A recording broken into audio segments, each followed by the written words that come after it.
আসসালামু আলাইকুম। আমি এমকে টেকনিক্যাল ট্রেনিং ইনস্টিটিউট থেকে বলছি। আজকে এমকে টেকনিক্যালের ছাত্ররা সিলিং ফ্যানে কীভাবে ক্যাপাসিটর লাগাবে সেই ক্যাপাসিটরের কানেকশনের প্র্যাকটিক্যাল করবে, তার ভিডিও আমরা আপলোড করতেছি। দেখেন, ফ্যানের ক্যাপাসিটর লাগাইতে গেলে আগে চিত্রটা আমাদের বুঝতে হবে। চিত্রতে দেখেন, এখানে চিত্রতে চারটা টার্মিনাল বাইর হয়েছে। রানিংয়ের দুই মাথা, স্টার্টিংয়ের দুই মাথা। রানিংয়ের দুই মাথা এবং স্টার্টিংয়ের দুই মাথা মানে রানিংয়ের একটা শুরু প্রান্ত, রানিংয়ের একটা শেষ প্রান্ত, স্টার্টিংয়ের একটা শুরু প্রান্ত, স্টার্টিংয়ের একটা শেষ প্রান্ত। এই রানিং এবং স্টার্টিং মিলে দুইটা মিলে কি হলো, কমন টার্মিনাল হলো, হয়ে এটা কি গেল, ফেজে গেল। আর রানিং একটা ক্যাপাসিটরে আসলো, স্টার্টিং একটা ক্যাপাসিটরে আসলো। রানিংয়ের অপর প্রান্ত কি হবে, ক্যাপাসিটরের যে প্রান্ত লাগবে সেখান থেকে কী বাড়াবে, নিউট্রাল বাড়াবে।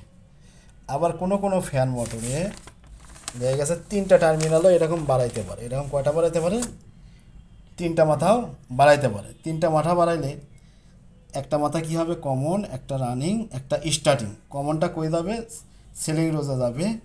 রানিংটার থেকে কী যাবে, নিউট্রালে যাবে। আর স্টার্টিং ক্যাপাসিটরের একটা প্রান্তে লাগবে। এখানে আমরা ফ্যানও রাখছি। দেখেন, ফ্যানের এখানে চারটা মাথা বাড়াইলে, এখানে কয়টা মাথা বাড়াইলে, চারটা। এই যে এখানে দুইটা মাথা আছে, এখানে দুইটা মাথা, আর এখানে দুইটা মাথা মিলে কি করা আছে, কমন করা আছে। এই দুইটা মাথা মিলে কমন করা আছে।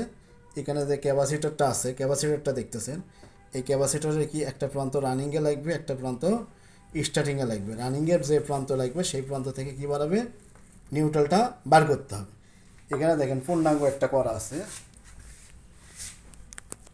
পূর্ণাঙ্গটা এখানে করা আছে। এটা কি হলো, এটা কমন প্রান্ত। রানিং আর স্টার্টিংয়ের প্রান্ত মিলে কী হয়েছে, কমন প্রান্ত হয়েছে। আর এখানে রানিং এবং স্টার্টিং যে প্রান্তে একটি কানেকশন, এই প্রান্তে কি স্টার্টিং, আর যে প্রান্তে দুইটা, একটা রানিং এসে লাগছে আর একটা কি বাইর হয়েছে, এখান থেকে নিউট্রাল একটা বাইর হয়েছে। তাহলে এখান থেকে ফেজ গেল, এখান থেকে কী গেল, নিউট্রাল গেল।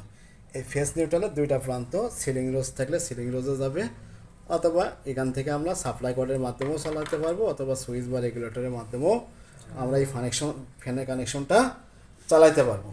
এইভাবে যদি আরও সমস্যা হয় সেই ক্ষেত্রে আমরা এখানে যদি এই প্রান্তটাও খুলে যায়, সেই ক্ষেত্রে আমরা এই যে এখানে অ্যাভোমিটার বা মাল্টিমিটার আছে, অ্যাভোমিটার বা মাল্টিমিটার দিয়ে আমরা বার করে নেব। যদি তারের কালার যদি ঠিক না থাকে সেক্ষেত্রে আমরা বার করে নেব কোনটা রানিং কোনটা স্টার্টিং।